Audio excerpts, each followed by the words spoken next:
ويا صاحب حوزي قد أذنت لك فدخل معه تحت الكساء فما كانت إلا ساعة وإذا بولدي الحسين قد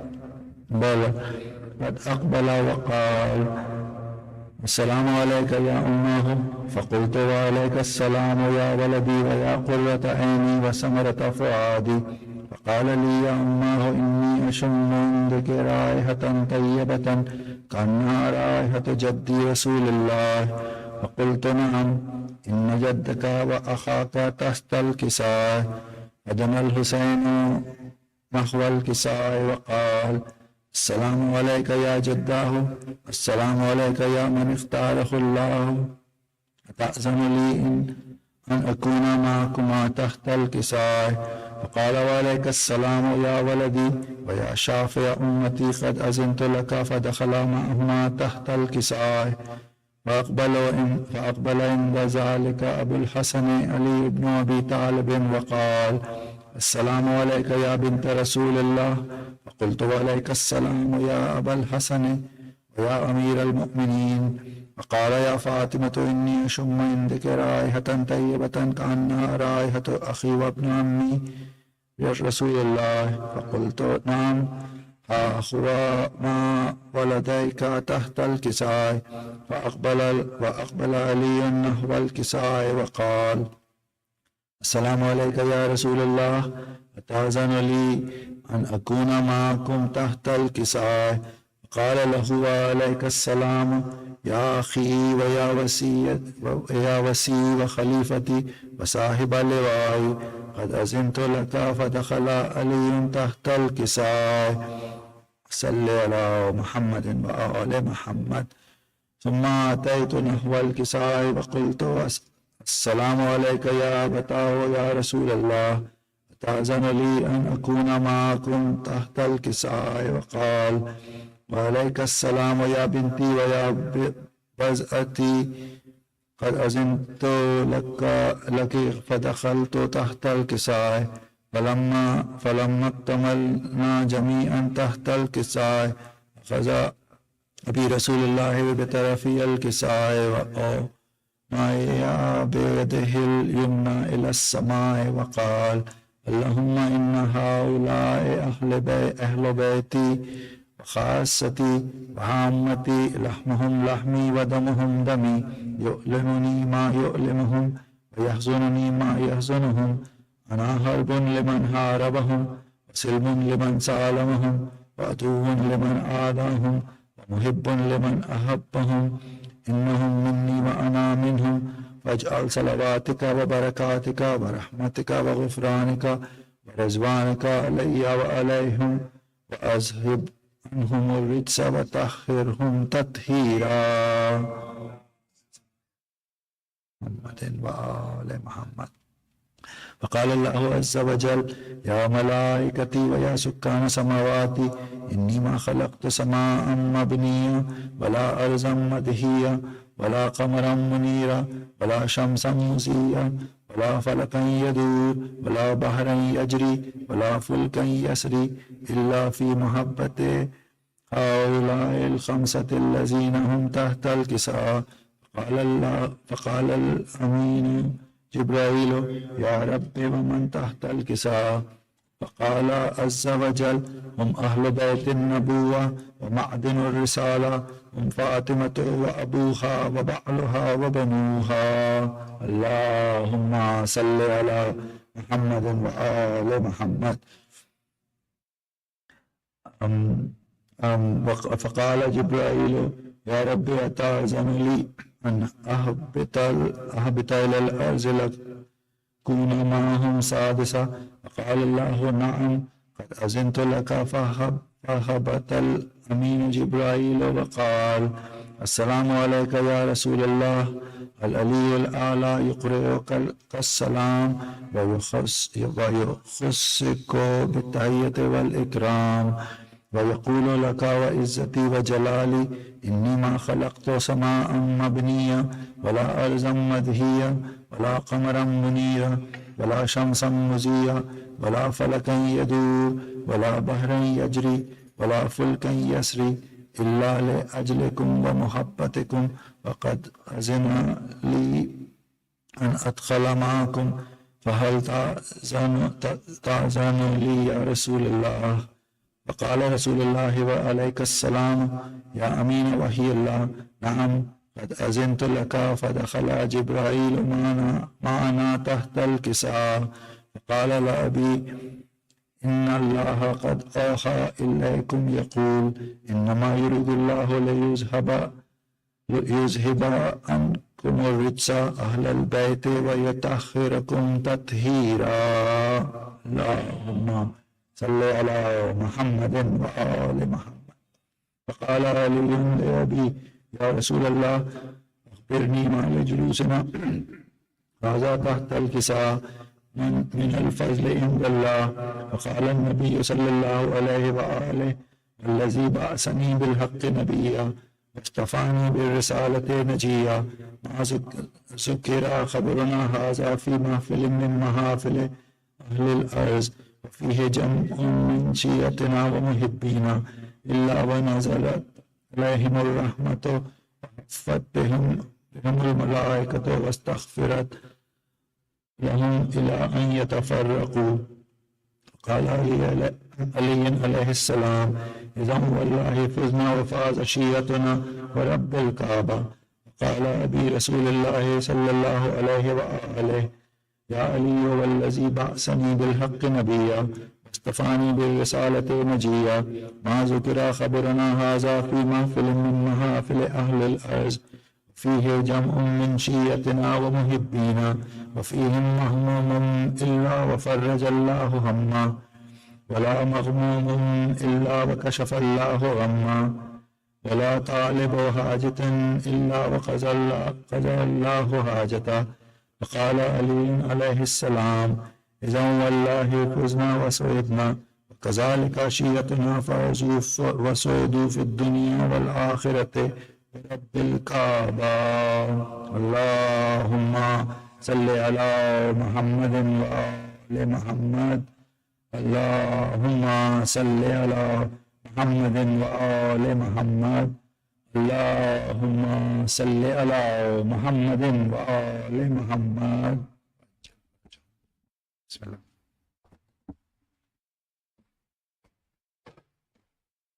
صلوات.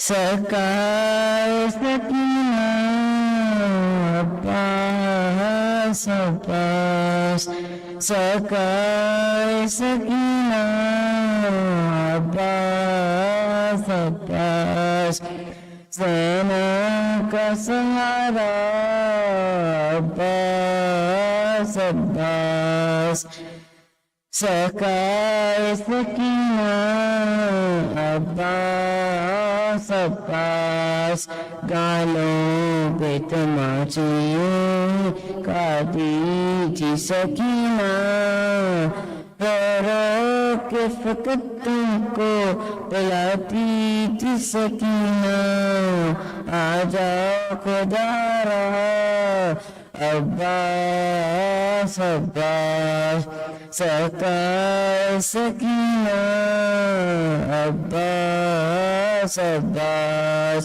تم تو میری چادر کی محافظ میرے بھیا تم سو گئے میدان میرے چن گیا پردہ سر کھل گیا میرا عباس عباس سکائے سکینہ عباس عباس سنتی ہوں کہ دنیا پہ ہوا قبضہ تمہارا اے بھیا مگر کھانا چلگ پانی نہ آیا پیاسی ہے سکینہ عباس عباس سکائے سکینہ عباس عباس سنتی ہوں دریا پہ ہوا قبضہ ساتھ تمہارا اے بھیا مگر کیا میں طلب پانی پیاسی اس کی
محمد وآل محمد صلوات.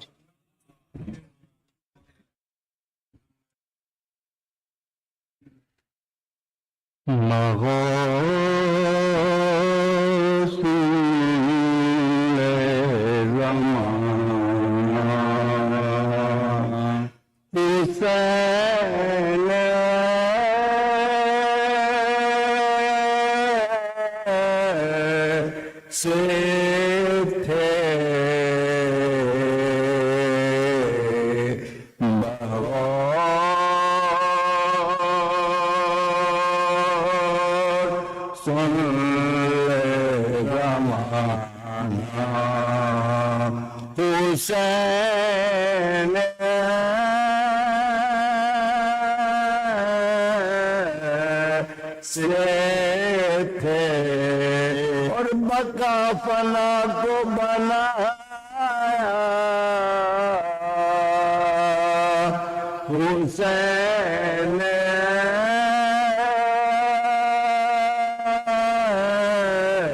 سے تھے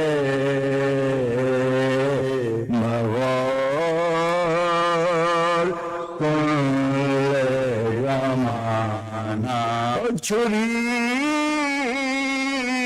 کے نیچے وہ خالق سے پیار کی باتیں. چھری کے نیچے وہ خالق سے پیار کی اجل کو ہو گیا سکتا حسین سے تھے مغول زمانہ. اور مخالفت میں زمانہ تھا اس طرف لیکن مخالفت میں زمانہ تھا اس طرف لیکن وہی کیا جو کہا تھا حسین سے تھے مغول کل زمانہ. اور سپاہی شام تجارت کا لوہمان گئی. سپاہی شام تجارت کا لوہمان گئی. دبے نہ لاکھوں سے تنہا حسین سے تھے مغول سن لے زمانہ اور کمر کو باندھ کے پیری میں جلتی ریتی سے کمر کو باندھ کے پیری میں جلتی ریتی سے اٹھایا بیٹے کا لاشا حسین سے تھے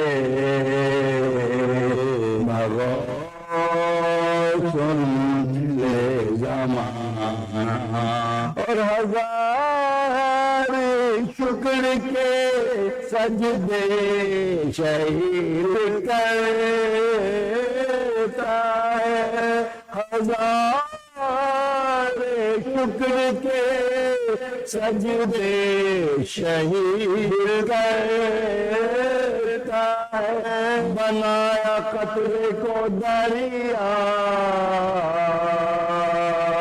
حسین سے تھے مغور سن لے زمانہ بس جزاک اللہ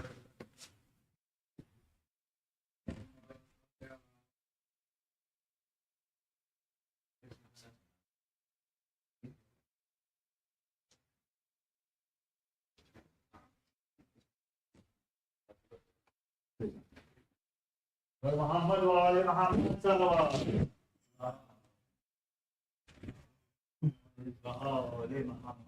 پھر بھی سلوات محمد وعلى محمد مرثیے کے چند شعر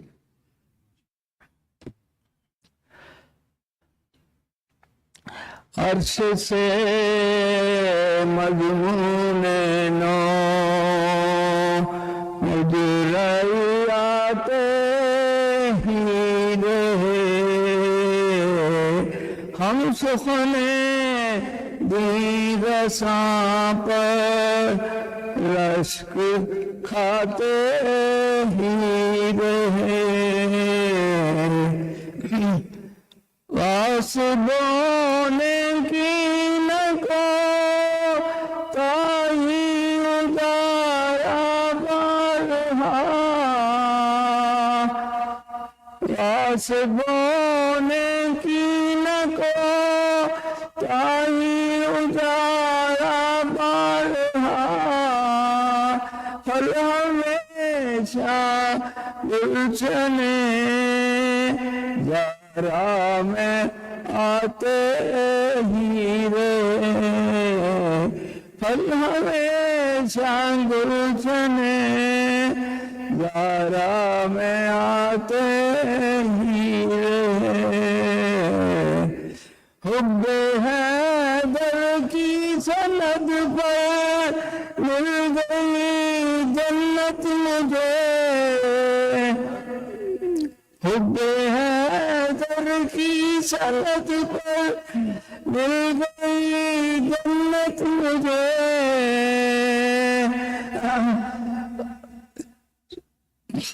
نام اسیاں میرا قدسی سناتے ہی رہے نام اسیاں میرا قدسی سناتے ہی رہے زندگی میں جان کنی میں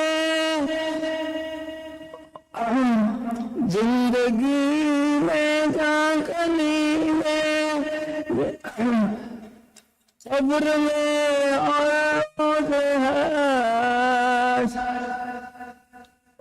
حیدر سب در گئے امداد ہی رہے حیدر سب در گئے امداد آتے ہی رہے پرس سے اعمال پر پرس سے اعمال پر سجدین دے دینا جواب ہم سدا ہمیں حسین میں روتے رلاتے ہی رہے عرش سے مجموعہ مجھے آتے ہی رہے سلوات محمد وآل محمد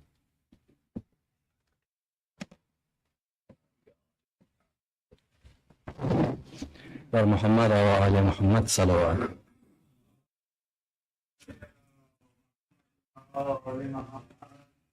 Please recite Fatiha for all the Marhumin and Marhumat, especially those who have recently passed away and for those who have no one else to recite Fatiha for.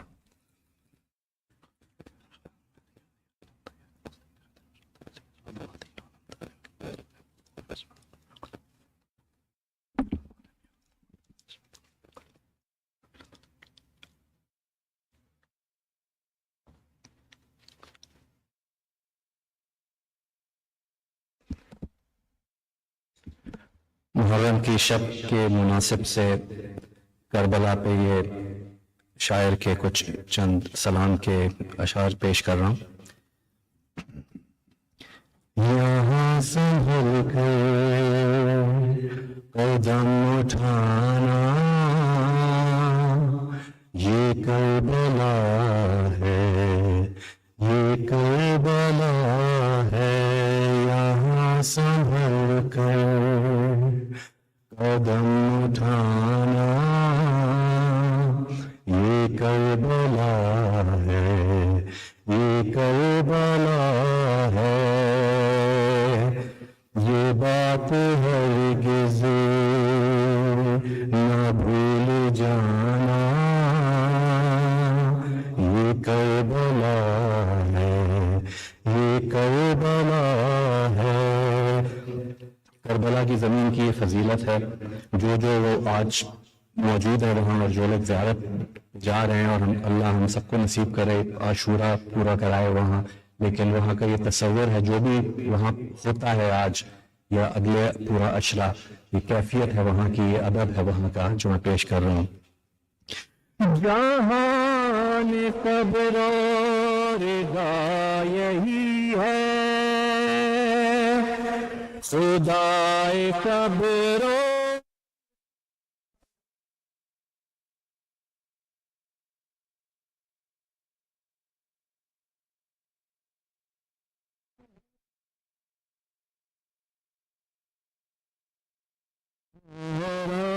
یہ قزوینی ہے یہاں ہے زہرا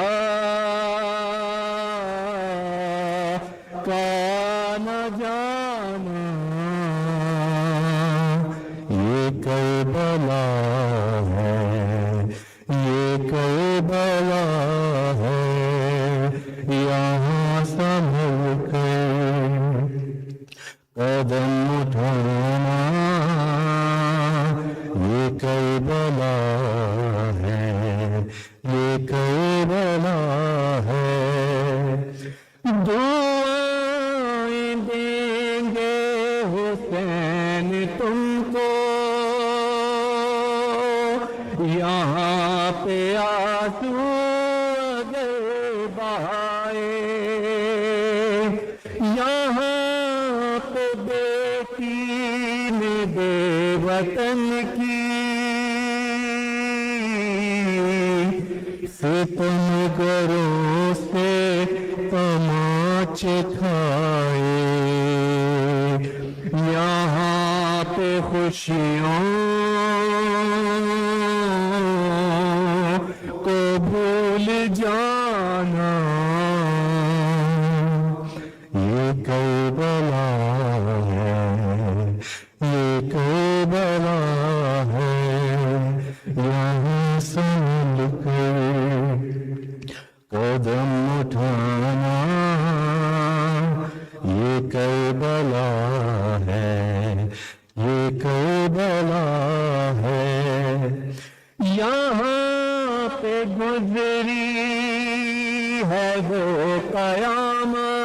ساتھ ملا نہ اس کو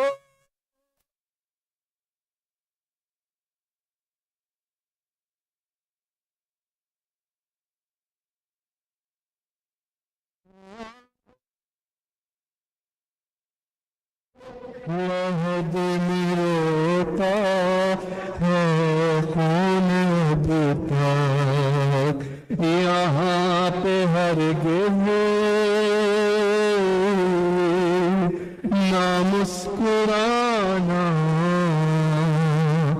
یہ کربلا ہے یہ کربلا ہے کہیں پہ قاسم ہوئے ہیں ٹکڑے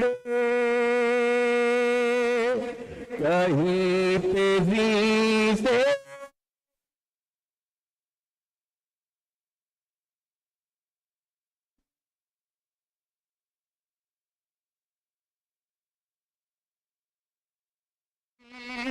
کہیں پہ میں تیر کھایا یہی غریبی کھا ہے ٹھکانا یہ کربلا ہے یہ کربلا ہے یہاں سنبھل کر قدم اٹھانا یہ کربلا ہے یہ کربلا ہے یہاں پہ ہو بھی تھا حرملا بھی کتاب ہستی کو پڑھ کے دیکھو صدائے حق جو آ رہی ہے تم اس طرف ہو یا اس طرف ہو تمہیں عمل سے ہے اب بتانا یہ کربلا ہے یہ کربلا ہے سواری آئے وہاں سے کی جانب نگاہ جب آئے شام غریب اس دم علی کو زینب کا پرسہ دینا تم آنسو کے دیے جلانا یہ کربلا ہے یہ کربلا ہے کسی کے دل میں لگی ہے برچی کسی کے بعد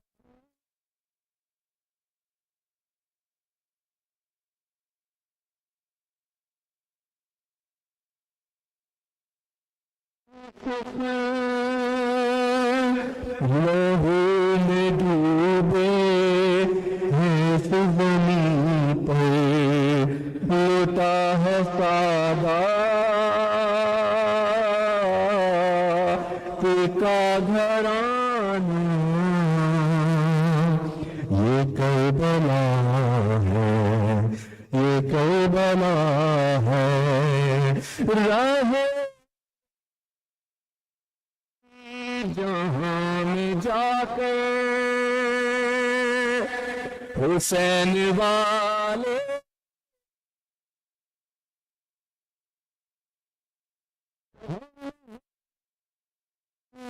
کے دل تکلم یہاں کی مٹی سے ہی بنے ہیں یہاں ہے واپس پلٹ کے آنا یہ کربلا ہے یہ کربلا کربلا ہے یہاں قدم سنبھل کے ڈھانا، یہ کربلا ہے، یہ کربلا ہے۔ در محمد و آل محمد صلوات۔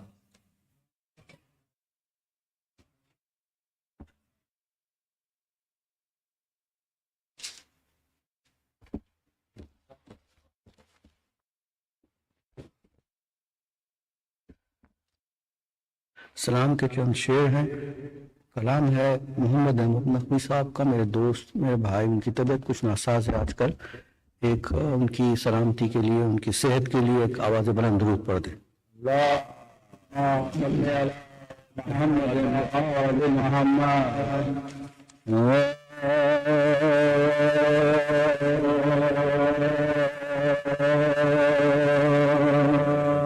وطن سے دور محرم کا چاند ہے حسین، وطن سے دور محرم کا چاند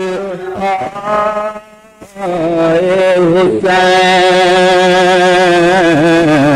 چراغ جادہ غربت کربلا حسین، چراغ جادہ غربت کربلا حسین، وطن سے دور محرم کا چاند ہائے حسین، نبی کا نخل تمنا جو سوکھتے دیکھا، لہو میں ڈوب گئے رہ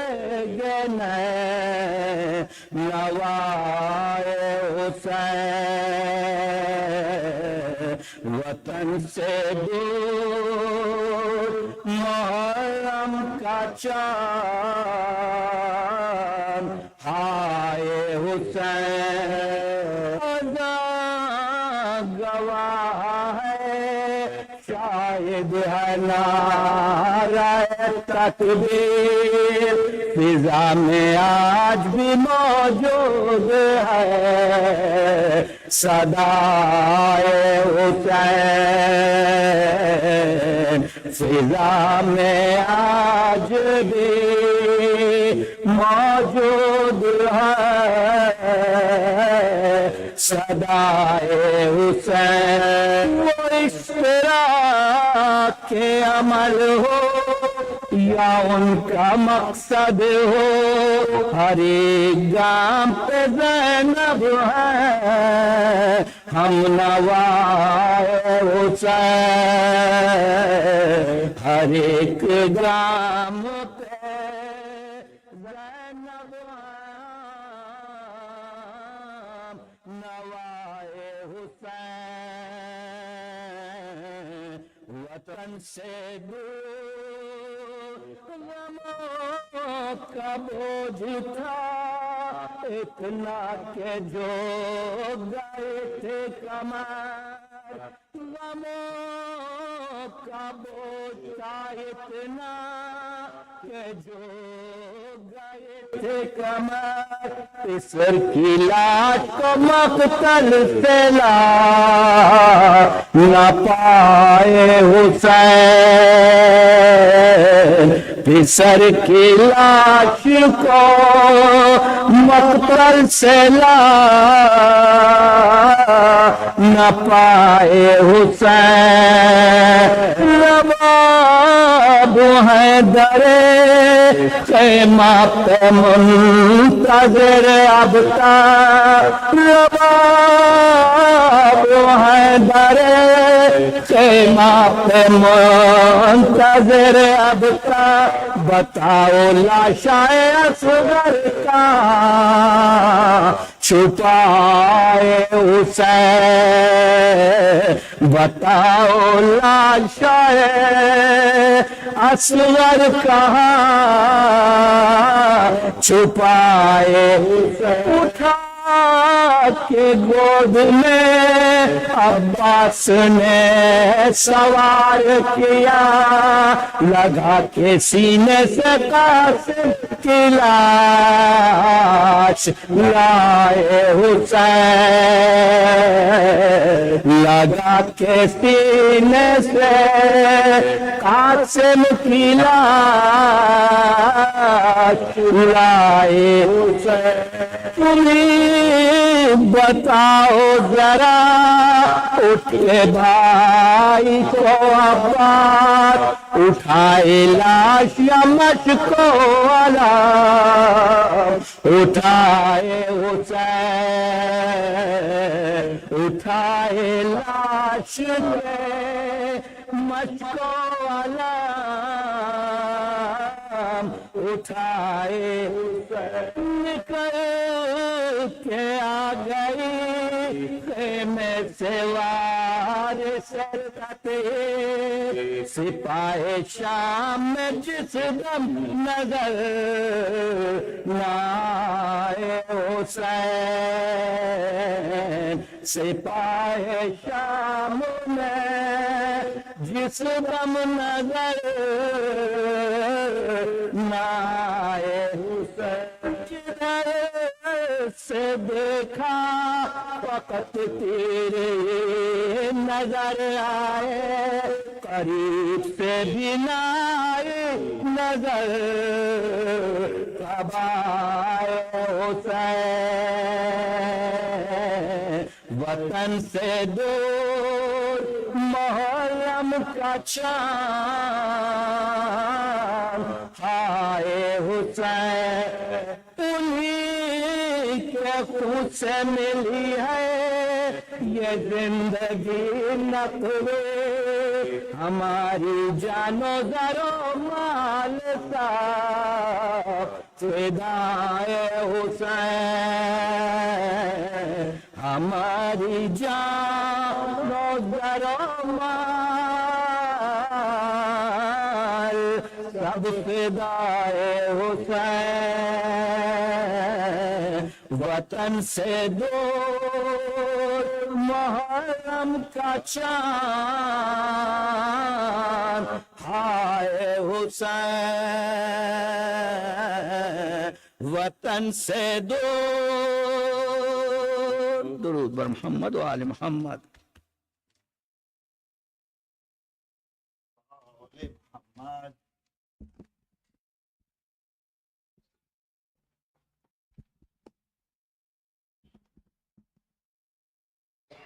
محمد وآل محمد صلوات.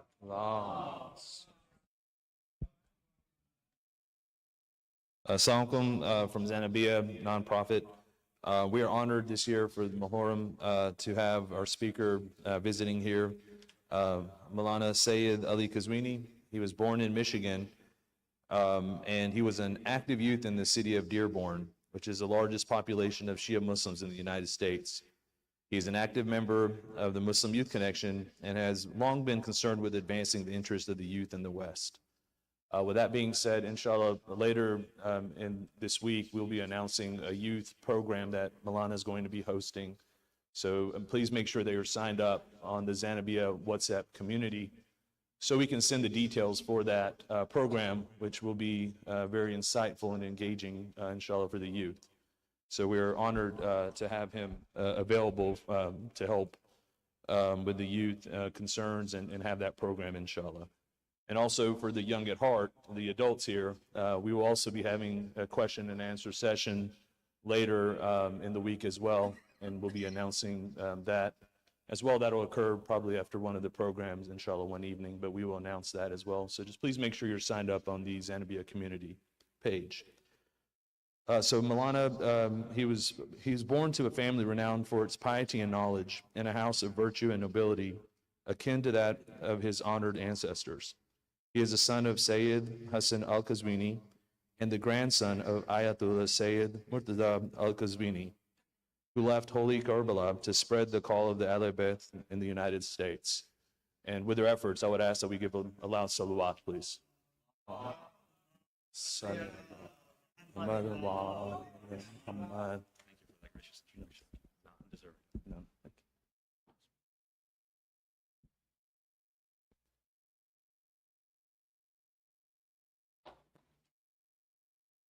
Muhammad wa ali Muhammad salawat.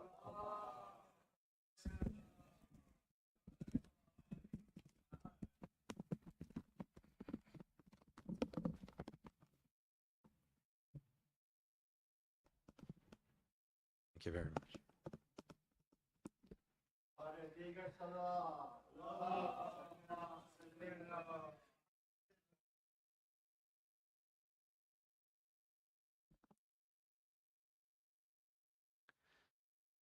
صلى الله عليك يا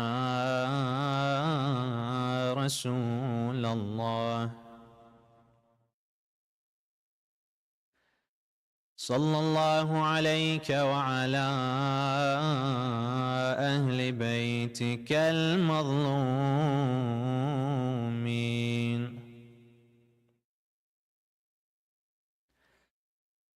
صلى الله عليك يا أبا عبد الله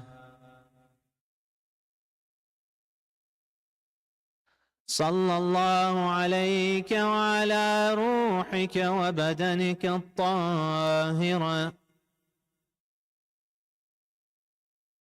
يا شهيد يا مظلوم يا غريب كربلاء يا ليتنا كنا معكم سادتي فنفوز فوزا عظيما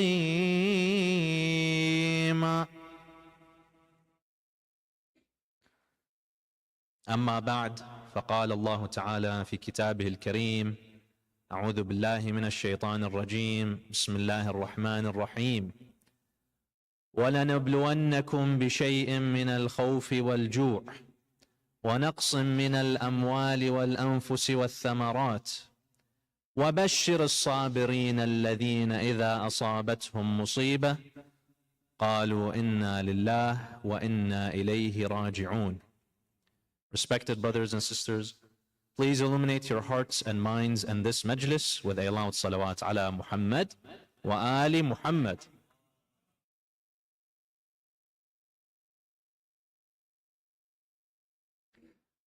Our tafsir scholars indicate that the sabab al-nuzul, the reason for the revelation of this verse, was when Rasulullah sallallahu alayhi wa alihi sallu alayhi bi'ala al-aswat.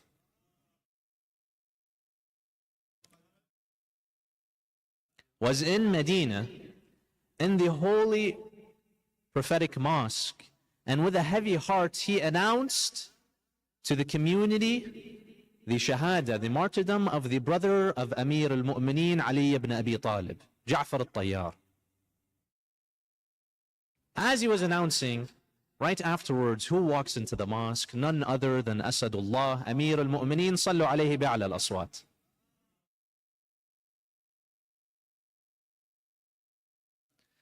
Now back then, it was customary that when you hear such news, right, you begin to grieve, excessively grieve, right, such that a practice was instituted by Islam to be prohibited.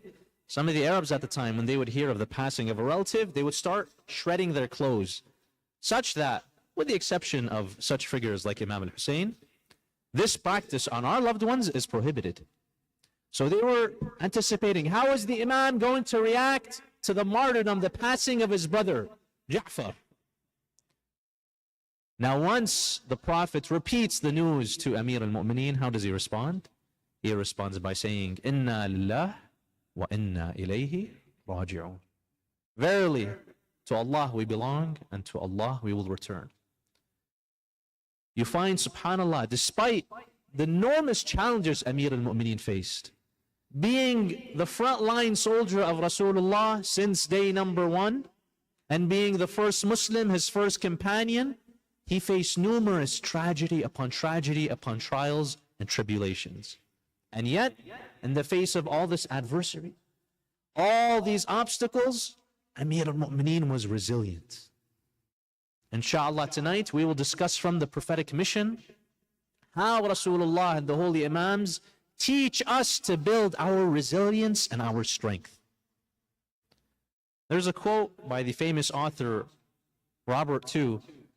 He says, the struggles you go through today, and we all go through struggles. Is there anyone here that doesn't face struggles? I was telling Brother Faris earlier as he was picking me up. Is there anyone you've ever met who said, you know, alhamdulillah, I don't have a single problem in my life? MashaAllah, as soon as you start asking them to open up, I have this problem and these bills came in and this is going on and my mother-in-law said this and this and right?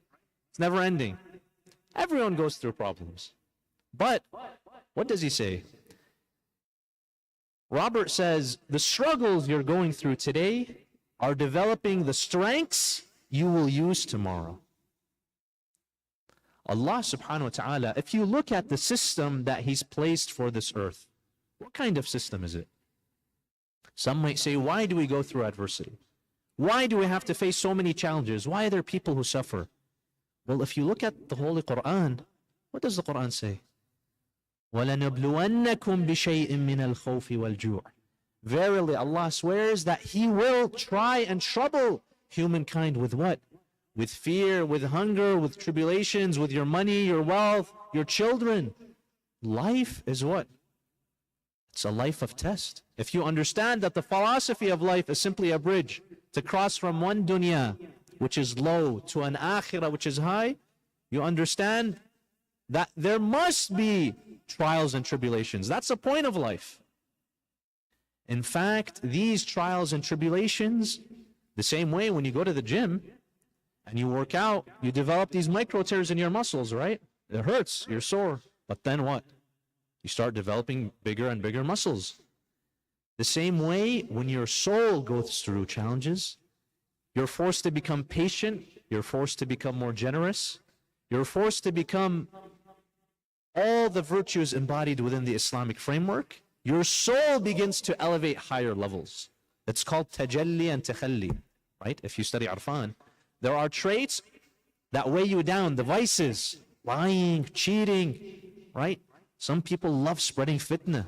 Some people love backbiting. And there is tajalli, gaining these beautiful attributes of patience, of sabr, of contentment, that knowing whatever Allah has given me, I will be happy with that. These are the traits that elevate your soul. And in order to have your soul elevate, you have to go through trials. That's why is it that the prophets and the imams like Imam al-Hussein, they went through the most difficult trials? Why is it? Has anyone in human history gone through a challenge more difficult than Imam al-Hussein? It's because Allah wanted his soul to reach the highest levels possible. And in order for that to happen, what must happen? You must go through difficult adversity. They say that there was a man who, upon visiting his doctor, was diagnosed with that evil sickness. And may Allah subhanahu wa ta'ala bless and protect you all, deflect all illnesses from you, and grant healing and shifa to those of your loved ones who are sick. Ilahi ameen. So he was diagnosed with that evil sickness, cancer. He was told, you only have several months to live. So he goes home. He's really thinking about what the doctor said. The doctor said that if you just submit to the illness, this is like the old way of thinking, right? If you just submit to the illness, then what? It will consume you quicker. You have to be more active, try to get some exercise, try to get some hiking, some sunlight, right? The more your body is active, potentially the longer you might live. He's like, you have to place extra stress on your body. That's why back then, when people would have back pain, back problems, the doctor would say, rest for extended periods of time, right? To relieve your back. Now, they suggest the exact opposite. Do some exercises, increase your back muscles. Why? Because if they're weak and you don't use them, they get even weaker, right? That's how it works. So you have to place additional stress to build resilience. So he's thinking and reflecting upon the doctor telling him you need to face more obstacles, more resilience, go out, be more active, face some challenges. So he's really thinking, how should I spend my last several months? So as he's thinking throughout the night, he wakes up his wife. He's like, my dear wife, I think I found the solution upon how to increase my challenges such that I build more resilience. She's like, what? She's like, we're going to move in with your mother. Anybody get the joke? Right? More challenges, more resilience, right? So, subhanAllah, it's 16 years later, he lives a longer life, right? And he enjoys a very fruitful life. Well, actually, he passed away 4 months later, but it felt like 16 years. Is nobody married here? May Allah subhanahu wa ta'ala grant you all very good in-laws. Sallu ala Muhammad wa ali Muhammad.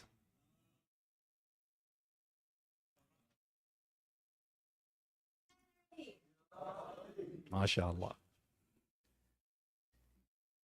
You find that when you take regular dirt, right, under the earth, and you place it under extreme pressure and heat, what is produced? Diamonds, right? Diamonds at its core is just carbon, similar to just regular dirt. What differentiates the two? If they're from the same substance, why is one worthless? The other is priceless. It's the extreme pressure that is placed upon that carbon that molds it into diamonds. Allah subhanahu wa ta'ala, by placing you under numerous challenges and problems, wants to what? Bring out those inner diamonds within you. Inshallah, tonight, we will discuss one aspect of Rasulullah sallallahu alayhi wa sallam's life, which demonstrate the challenges Rasulullah went through, but also his resilience in the face of these challenges.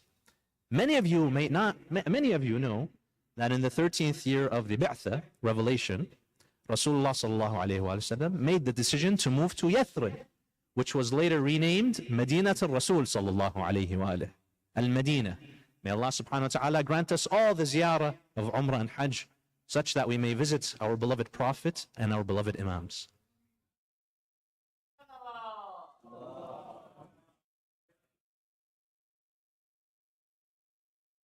And we're all aware of how, as he entered like a king. The people were reciting, Tala al-Badru alayna, right? But it wasn't all roses. Were you aware that before the migration to Medina, there was actually an attempted migration before that, and it ended in utter failure? We'll discuss that tonight, inshallah, after a loud salawat ala Muhammad wa ali Muhammad.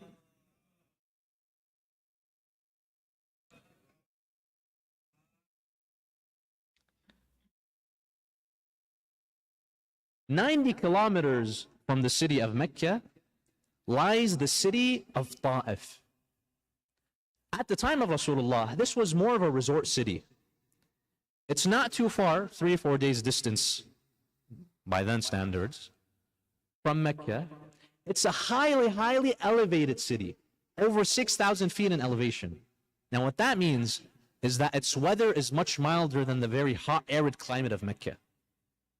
It's much cooler, so many families in the summer, they would actually move there. It's like a summer resort town, right? Like Martha Vineyards. And because of its elevation and its precipitation, it actually has types of crops that you wouldn't normally see in Mecca. You'd see certain types of varieties of dates, you'd see grapes, and other crops that the people of Mecca would import from Ta'if. In fact, the tribes of Mecca and Ta'if were highly interrelated. There was lots of intermarriage and strong economic ties. In fact, this city is indirectly mentioned within the Holy Quran. Allah subhanahu wa ta'ala states, وَقَالُوا لَوْلَا نُزِّلَ هَذَا الْقُرْآنِ عَلَى رَجُلٍ مِنَ الْقَرْيَتَيْنِ عَظِيمٍ. Bin Utbah was very jealous that Rasulullah sallallahu alayhi wa had such great revelation come down upon him. So he says, what? Why is it that revelation comes down from this man from the two great cities? You know, Mecca and Ta'if were seen as kind of sister or twin cities. Ta'if also housed one of the three main idols of the Arabs, the Lat. She had a big shrine, right, dedicated on top of the hill, where these Arabs, these pagans, would go and dedicate their, sacrifices, their offerings to her. And she was seen to be what? The daughter of God, wal-'ayadhu billah, within their shirki theology. So according to the Arab beliefs at the time, when it got in the summer, the very arid, hot summer of Mecca, God would be so so hot, no AC at the time, he would actually move to his daughter's residence in Ta'if. So goes the mythology. In the 10th year of the Ba'tha, as Rasulullah sallallahu alayhi wa and his companions are in Sha'b Abi Talib, the valley of Abu Talib. Many of you are aware that the Meccans began boycotting Abu Talib and Rasulullah sallallahu alayhi wa. They wouldn't do any trade with them, any business with them, and they even physically kind of moved them to a ghetto area known as Sha'b Abi Talib. And in that year known as Am al-Huzn, the year of sorrow, two of the most beloved figures of Rasulullah passed away. And those were his wife Khadija, peace be upon her, and his beloved uncle Abu Talib.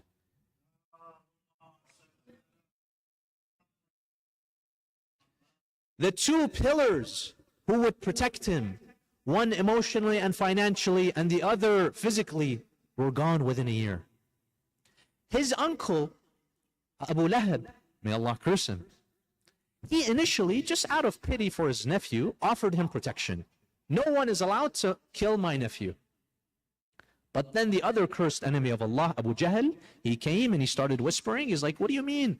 This man is propagating against the beliefs of our fathers and our forefathers. So he convinced him to what? Rescind his protection of Rasulullah. Rasulullah was placed in front of reality. If he stays, he might be assassinated that very day. So he relies on Allah subhanahu wa ta'ala, and he decides to exit the city of Mecca.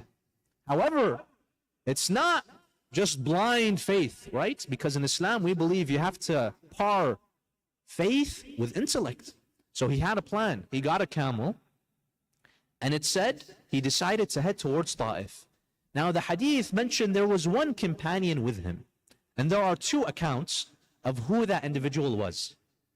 The first is his son-in-law or stepson, Zayd ibn al-Haritha. Zayd.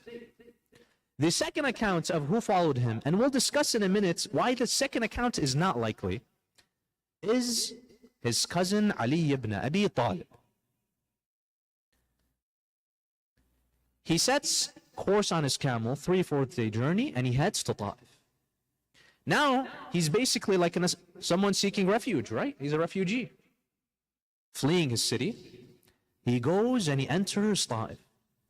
Now, he wants to establish a foothold. So what does he do? He asks, who are the commanders of this area, this village? It makes sense if you're Rasulullah and you have a prophetic mission. You want to change the lives of people, right? Rasulullah didn't just want to bring new theology and that's it. He wanted to completely upend the social order. These backward customs that these Arabs had, killing their infant daughters, drinking any dirty and impure water, having illicit types of relationships. He wanted to put an end to all that and uplift human beings. If you were a slave, you were not able to do trade. You could be enslaved for no reason. The Arabs thought that if you were in battle, right, regardless of what the reason of that fight was, and you overcome your enemy, you're allowed to take all their belongings, even their women. This is not acceptable. So Islam came to upend the social order. So if you want to change the social order, what makes sense? You first go to the people who are in charge, which is why Rasulullah asked, who are the chiefs of this village? History indicates that there used to be one elder who would rule Ta'if. When he passed away, he had 3 sons. Now they were smart. They said, why should there be lots of infighting between us, right? How about we have separation of powers, right? All 3 of us can simultaneously rule. It'll be like a council. So thus, Ta'if had 3 elders who would rule. He went to them and he began inviting them to the religion of Islam. Leave your old faith of paganism. there were companions, whom we won't mention, who would construct the idol that they worship from dates. And then when he got hungry, he would eat them. Leave this paganistic nonsense faith and join the religion of Islam. Don't we have a creator? The creator who created the universe, the stars, and all that is within? Why don't we worship him and follow his laws and elevate our souls? However, history indicates that these individuals did not have pure hearts. Instead of welcoming the Prophet like those in Medina did, in Yathrib, they began mocking the Prophet. The first of the tribal chiefs told him, "You're Muhammad, you're that orphan from Mecca? Did Allah have no one better to send than you?" The second told him, "If Allah had no one better to send than you, I'm going to go and tear down the curtains of the Kaaba. Because what a tragedy this is, no one better than you." The third cursed one said, "If what you say is true, you're a prophet, then I'm someone lowly, I have sins. It's not worthy for you to speak to me. And if what you're saying is not true, then you're a liar, and I don't want to talk to you." Thus, all three rejected him. Can you imagine? Rasulullah is a refugee. He's been doing community service, trying to guide those from hellfire in Mecca for the past 10 years. And they don't listen. And when he's finally kicked out upon threat of death and he finds this refuge, this is how they treat him. Most people would be what? Broken. So what does he do? He starts going in the markets of Ta'if and preaching to people. He starts preaching to people Islam, and the common folk, since they have no privileges that they're afraid to give up, they start, accepting Islam. They start agreeing with some of his ideas until the chiefs and the elites, they started getting worried. If Muhammad takes over, what's going to happen to us? So they gathered their allies, and as the Prophet is walking through the alleyways of Ta'if, they start stoning Rasulullah. They start stoning Rasulullah such that the hadith states from the tip of his hairs to the bottom of his toes is engulfed in blood. And if you recall, we mentioned that there were two possibilities of companions being with him. One was Zayd, his son-in-law, and the other was Amir al-Mu'mineen. The reason why it's unlikely Amir al-Mu'mineen was with him, because if Amir al-Mu'mineen, the Lion of Allah, was with him, would he allow this to happen? The one who slept in the bed of Rasulullah knowing that he might die tomorrow. The one who in the battle of Badr repeatedly begged Rasulullah to let him go fight, and Rasulullah would say, "No, I want you to stay." A second time, he would ask, "Is there no one to fight?" No one would raise their hands except Ali. A third time, a fourth time, until finally he sends Amir al-Mu'mineen and he says, قَدْ بَرَزَ الْإِيمَانِ كُلِّهِ إِلَى الْكُفْرِ كُلِّهِ. All of Iman is going to fight all of Kufr. Ya Ali. Thus, if we know and understand the character of Amir al-Mu'mineen, it seems unlikely that he was the companion. It seems more likely, Wallahu a'lam, that Zayd was the one who was accompanying him. Thus, after being stoned and injured, every spot on the front of his body sore, Rasulullah walks to an area 8 or 9 kilometers from the city center of Ta'if, known as Qarnul Manazil. Over there in Qarnul Manazil, he finds a shaded area, kind of like a villa, a summer resort, and he stands outside the walls of that residence. Now, a village elder from Mecca had seen Rasulullah. He was vacationing in Ta'if. And he saw Rasulullah in that desperate state. He felt bad for him. Not because he was a Muslim. No, he was a mushrik. But at the end of the day, we're from the same tribe, we're from Quraysh. So he sent his servant Addas to go offer him some grapes. To just relieve some of that tension. So subhanAllah, as Addas was heading towards Rasulullah raises his hands in dua and he recites the following dua. Such a beautiful dua. He says, Allahumma ilayka ashku dha'fa quwwati. Oh Allah, I beseech to you, I complain to you, my own weakness. وَقِلَّةَ حِيلَتِي. I have no recourse. Who do I turn to? My beloved lady Khadija passed away. My protector, Abu Talib, he passed away. My own people in Mecca, they kicked me out. Who do I turn to? Here in Ta'if, they refuse me. Where do I turn to? Then he says, إِن لَمْ يَكُنْ بِكَ عَلَيَّ غَضَبْ فَلَا أُبَالِي. Look at the patience of Rasulullah, his devout iman. He says, but despite all my trials, as long as I know, oh Allah, you're still happy with me. If these trials are because you want to test me, then I'm happy. As long as you have no ghadab, you're not angry with me, then I am content. Can you imagine having such steadfastness in the face of all these adversaries? فَلَا أُبَالِي غَيْرَ أَنَّكَ أَنَّ عَافِيَتَكَ أَوْسَعُ لِي. In a very polite way, he says, except that your ease is easier for me. See, Rasulullah doesn't make demands from Allah. He doesn't say, oh Allah, why have you done this? I've been a great servant. All my life I've dedicated for you. The past 10 years, I've spread your mission and your risala. Why are you doing this to me? He says, oh Allah, number one, if you're not angry with me, then I'm content. And I beseech, your ease is easier for me. Look at the etiquette Rasulullah sallallahu alayhi wa alihi had when it came to asking Allah subhanahu wa ta'ala. Then he says, لَكَ الْعُتْبَى حَتَّى تَرْضَى. Take as much as you'd like until you're happy. Oh Allah, trial me and test me as much as you'd like until you are content. Thus, in general, the hadith literature teaches us, don't ask Allah subhanahu wa ta'ala, oh Allah, don't afflict me with any trials. Because that's not possible.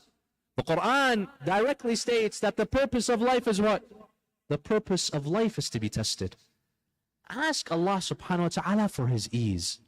Ask Him to trial you, to test you with obstacles and tribulations that you can handle. Ones that after you pass, you will grow in character and strength. This is the way you ask Allah subhanahu wa ta'ala. Even though Rasulullah sallallahu alayhi wa alayhi is not any typical man, he is someone who has a deep connection with Allah Azza wa Jal. Someone who would have long conversations with Jibreel. You'd imagine he would be aware that this attempt to migrate, to move to Ta'if will not be successful. Yet why would he move? It's because, my dear brothers and sisters, Allah subhanahu wa ta'ala states in the Holy Quran, He instructs the Prophet to say, and I am just like a human, like any of you. The course of nature, the course of normal living is we all go through difficulties. And sometimes we fail.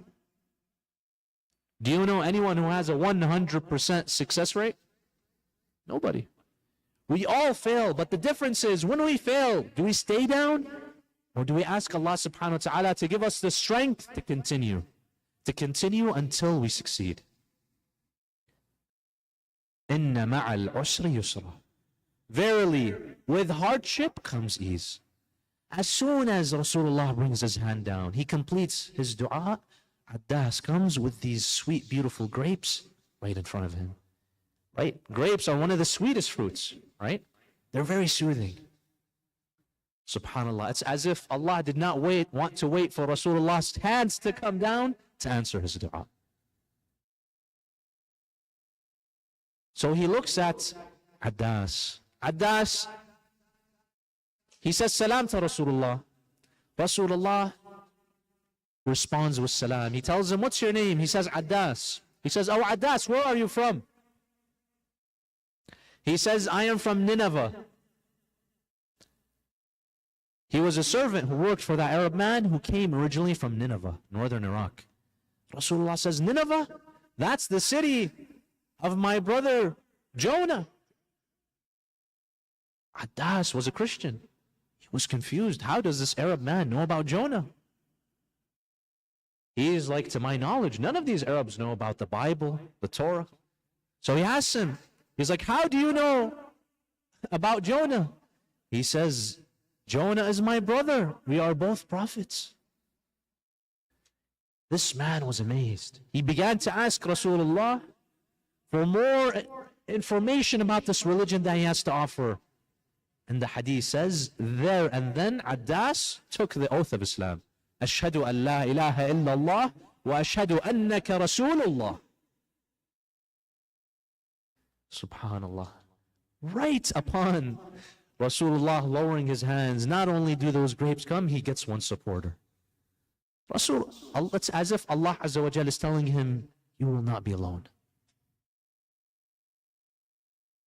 My dear brothers and sisters, we all go through various circumstances in our lives where it feels hard, it feels difficult, and sometimes even hopeless. We might feel like we're swimming in the dark and we don't know which way to go. But know that there is someone more beneficent than your father, more beneficent than your mother, who is looking out for you. Make sure to have a good relationship with that individual. We have to all look within. Are my prayers good enough? Are my du'as constant enough? Is my relationship with Allah strong, such that I know in any given moment that Allah subhanahu wa ta'ala is there for me? Do I genuinely believe that when I raise my hands in dua, Allah subhanahu wa ta'ala has the ability to respond? Id'uni fastajib lakum.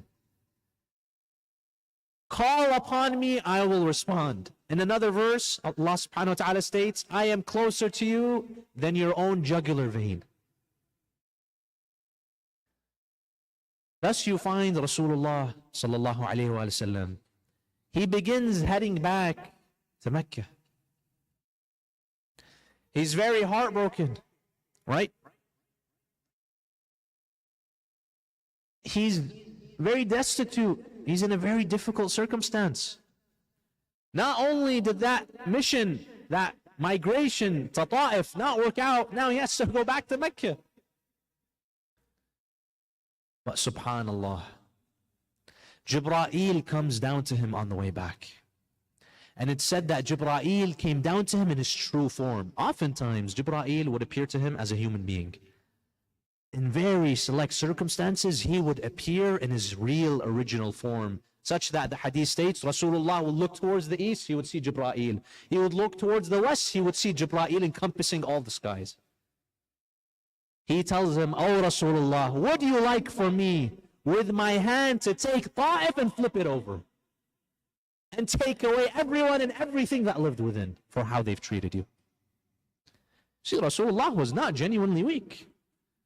Had he wanted, he could have destroyed all his enemies. But look at the heart of Rasulullah. How does he respond? He says, La Jibreel, no. For there may be, not amongst them, but perhaps amongst their descendants, a mu'min. And thus I want to have mercy upon them.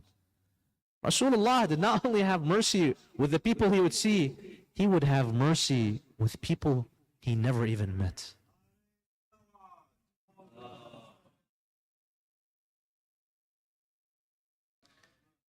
My dear brothers and sisters, if Rasulullah had such mercy with his enemies, how do you think he felt for his own ummah?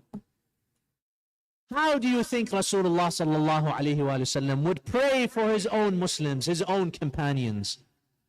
Rasulullah has made prayers that affect me and you to this day. And there are blessings that we have in our lives that we can attribute none other than to Rasulullah. Rasulullah was so merciful in his approach. He was thinking generations ahead. But I have one question to ask, dear brothers and sisters. Rasulullah, if only he was to see what was done to his grandson Hussein. The same grandson who Abu Hurairah narrates that he walked into the mosque of Rasulullah in Medina once, and he saw Rasulullah sitting. From the house of Fatima emerges Hussein, the 3-year-old child.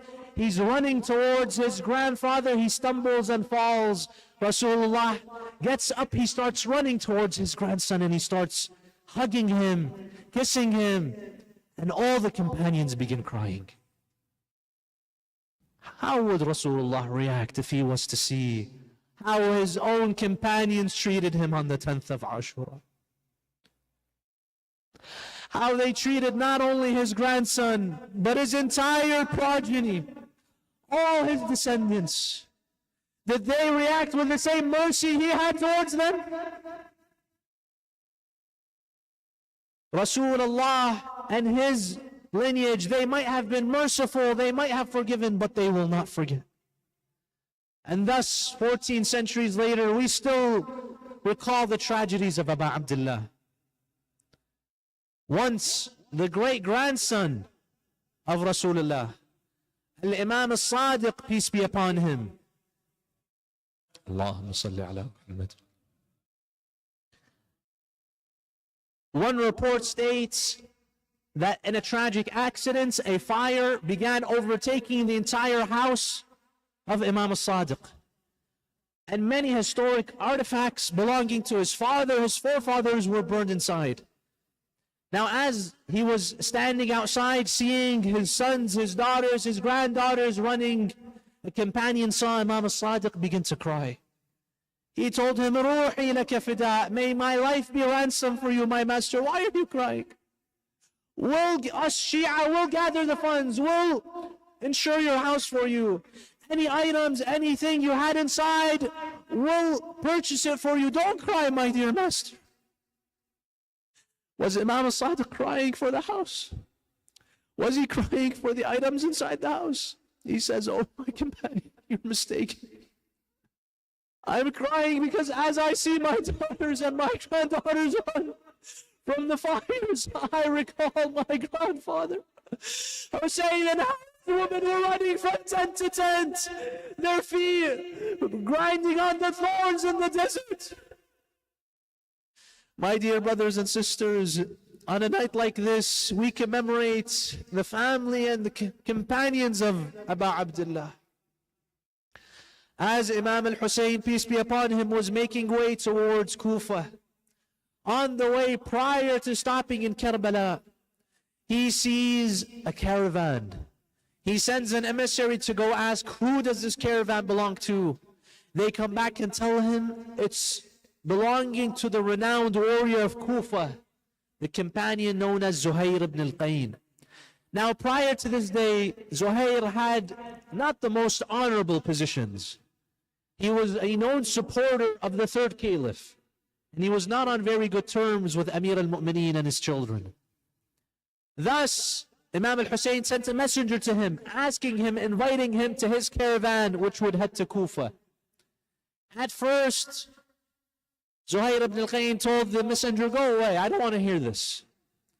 Until his wife comes out and she begins rebuking him. She tells him, "O son of Qayn, do you not know that this is the grandson of Rasulullah who comes to you? Do you have no shame?" After rebuking him, he goes and he visits Abu Abdullah. Abu Abdullah begins telling him about his mission. He moves him. He becomes a changed man. He goes back and tells his wife, "Continue on to Kufa. I will join the caravan of Abu Abdullah." Dear brothers and sisters, it's not an easy decision. All your life, you had a certain path. You have all these assets, all this fame, all this reputation. It's not easy to set that aside. What are we willing to sacrifice for our faith? Upon arriving to Karbala, Zuhair is with the encampment of Abu Abdullah. On the night of the 10th, when Imam al-Hussein, peace be upon him, he excuses all his companions. He tells them, "Your bay'ah is now free. All of you with no consequences are allowed to go." The first to object was Zuhair. He stands up and he says, "By Allah, I swear that we companions will not leave the family of Rasulullah no matter what. If they were to kill us 1,000 times, resurrect us 1,000 times, and kill us another 1,000 times, we will be by your side, O Abu Abdullah." And therefore, my dear brothers and sisters, on the 10th day, as the prayers were being conducted by Imam al-Hussein, the enemies on the other side, they were not busy praying. They were busy drinking, laughing, whereas Imam al-Hussein, he was busy praying. He appointed Zuhair ibn al-Qayn, and he also appointed Sa'id ibn Abdullah to protect them from the arrows while they're praying. After they finish the prayer, Zuhair, he tells Abu Abdullah, "Oh Abu Abdullah, please give me permission to go fight and protect your honor, protect your family, and protect you, O master." He says, قَدِمْتُ هَادِيًا مَهْدِيًّا سوف تلقى جدك النبيا والحسن والمرتضى عليا. He says, verily you are our savior, you are the one who will guide us, we will not abandon you. He says, as for you, O master, soon Abu Abdullah, you will be meeting your grandfather Rasulullah. You will be meeting your brother Hassan, you will be meeting your father Amir al-Mu'mineen. He looks towards the enemies. After granting him permission, he heads towards the battlefield. He looks at those enemies of Allah and he tells them, أنا زهير وأنا ابن القين أحاربكم بالسيف ودافع عن حسين. He says, I am Zuhair, I am the son of Qayn. I will defend my master Hussein with the sword. He fights valiantly, he fights like a soldier, like a lion, until, my dear brothers, he is martyred in the way of Allah. Inna lillah wa inna ilayhi raji'un. فسيعلم الذين ظلموا آل محمد أي منقلب ينقلبون والعاقبة للمتقين. Dear brothers and sisters, let us raise our hands. These are the blessed nights of Muharram. These are the nights when, insha'Allah, all our du'as will be answered. Let us raise our hands in dua and recite the blessed verse 5 times all together. Bismillahir Rahmanir Rahim. أمن يجيب المضطر إذا دعاه ويكشف السوء أمن يجيب المضطر إذا دعاه ويكشف السوء أمن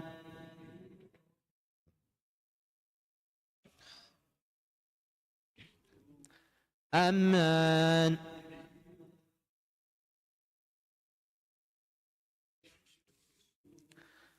أمن يجيب المضطر إذا دعاه ويكشف السوء.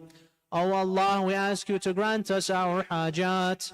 Oh Allah, we ask you to heal our loved ones and our sick ones. Oh Allah, we ask you to protect Muslims all around the world, especially those in need. Oh Allah, we ask you to send the sakina upon our departed ones and upon their souls. Let us all recite Surah Al-Mubarakah Al-Fatiha. Before that, a loud salawat.